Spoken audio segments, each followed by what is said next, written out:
Pernah nggak sih buka Microsoft Word, terus lihat tombolnya yang banyak banget dan langsung mikir, aduh ini harus mulai dari mana?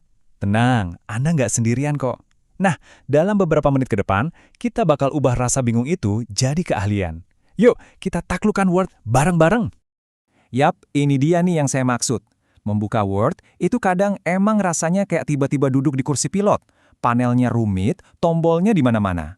Tapi jangan khawatir, kita akan bedah semua instrumen ini satu persatu biar kita bisa terbang dengan mulus. Oke, ini dia peta perjalanan kita. Kita mulai dari kenalan sama kokpitnya, terus kita siapkan halaman, lanjut menata teks, nambahin gambar, sampai akhirnya dokumen kita siap buat dicetak. 5 langkah praktis saja. Yuk kita langsung mulai dari yang pertama. Oke, kita masuk ke babak pertama, mengenal kokpit Microsoft Word. Jangan bayangin ini sebagai sesuatu yang bikin pusing ya. Anggap aja ini tur singkat ke ruang kontrol utama kita, di mana semua alat kerennya disimpan. Kuncinya cuma ada di 3 area ini kok. Coba lihat di bagian atas, yang paling rame itu namanya ribbon. Anggap aja itu pusat komando kita. Terus di pojok kiri atas, ada Quick Access Toolbar, ini jalan pintas kita. Dan yang paling luas di tengah, nah itu dia dokumen area, kanvas putih tempat kita akan berkreasi. Yuk, kita bahas si ribbon ini lebih dalam.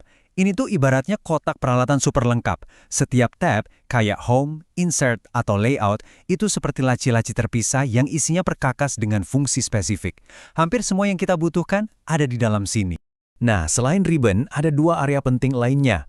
Quick Access Toolbar yang di pojok kiri atas itu, tombol penyelamat, tempat kita nge-save kerjaan atau batalin kesalahan dengan 1 klik. Praktis banget. Dan tentu saja, Document Area. Disinilah semua ide kita akan dituangkan jadi tulisan. Oke, kokpitnya udah kita kenali. Sekarang, sebelum mulai ngetik, ada 1 langkah penting. Nyiapin halamannya dulu.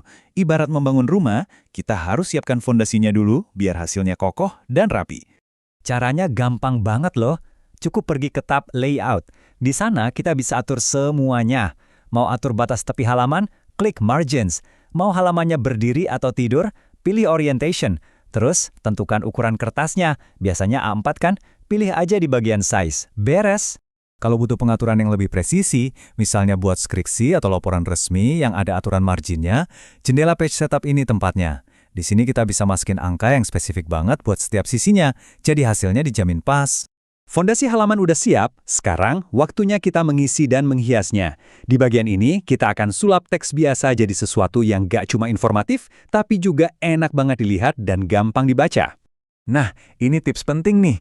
Kalau urusannya sama format teks, teman terbaik kita adalah tab Home. Pokoknya, hampir semua kegiatan buat mempercantik tulisan bakal kita lakuin di sini. Coba deh lihat, semua yang kita butuhin ada di sini. Mau ganti jenis huruf biar lebih keren? Ada. Mau gedein ukuran judul? Bisa. Bikin teks jadi tebal atau miring buat penekanan? Gampang. Atur paragraf biar rata kiri kanan. Semuanya ada di ujung jari kita. Jadi, inget aja 4 jagoan ini. Font buat gaya tulisan, bold and italic buat penekanan, alignment buat kerapian paragraf, dan bullets and numbering buat bikin daftar. Cukup kuasai 4 ini, dijamin dokumen Anda langsung kelihatan jauh lebih profesional. Teks yang rapi emang udah keren, tapi kadang satu gambar bisa bercerita lebih banyak daripada 1000 kata kan? Yuk kita cari tahu caranya bikin dokumen kita makin hidup dengan elemen visual. Sesuai namanya, tab Insert atau sisipkan, ini adalah gerbang utama buat nambahin apapun selain teks. Mau masukin gambar, tabel, grafik, atau bahkan icon, semuanya dimulai dari tab ini. Nambahin gambar itu super gampang. Serius, cuma 3 langkah. Pertama, klik tab Insert. Kedua, klik Pictures. Ketiga, tinggal cari deh gambar yang mau dimasukin dari komputer Anda. 3 klik, beres. Emang kenapa sih ini penting? Soalnya, sebuah gambar bisa langsung memecah kebosanan dari deretan teks, bisa ngejelasin poin yang rumit dengan lebih baik, dan pastinya bikin dokumen kita jadi jauh lebih menarik buat dibaca. Nah, kalau perlu menyajikan data atau informasi biar terstruktur dan rapi, tabel adalah jawabannya. Caranya mirip banget kayak nambahin gambar. Buka tab Insert, klik Table, terus tindak geser mouse buat nentuin mau berapa kolom dan baris. Gampang banget. Wah, kita udah di tahap akhir nih. Dokumen udah kita buat, udah kita rapikan. Sekarang mari kita pastikan semua kerja keras kita ini tersimpan dengan aman dan siap untuk dibagikan ke seluruh dunia.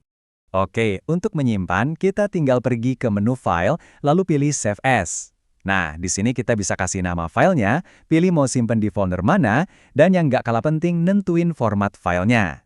Biasanya kita cuma perlu pilih antara dua format ini. Simpan sebagai .docx kalau dokumennya mungkin masih mau kita edit-edit lagi nanti. Tapi kalau dokumennya udah final dan siap dikirim, simpan sebagai PDF. Kenapa? Biar tampilannya terkunci dan nggak akan berantakan pas dibuka di perangkat lain. Dan langkah pamungkasnya, mencetak. Mau cara paling cepat? Tekan aja CTRL dan P di keyboard barengan. Nanti langsung muncul menu cetak, di mana kita bisa lihat peratin jauhnya dulu sebelum benar-benar dicetak di kertas. Jadi nggak ada lagi tuh salah cetak. Jadi, begitulah. Anda sekarang sudah resmi memegang kendali penuh atas kokpit Microsoft Word. Dari yang tadinya mungkin terasa asing, sekarang Anda tahu cara menavigasi, menata, dan menyelesaikan sebuah dokumen dengan percaya diri. Pertanyaannya sekarang bukan lagi gimana caranya, tapi dokumen hebat apa yang akan Anda ciptakan selanjutnya?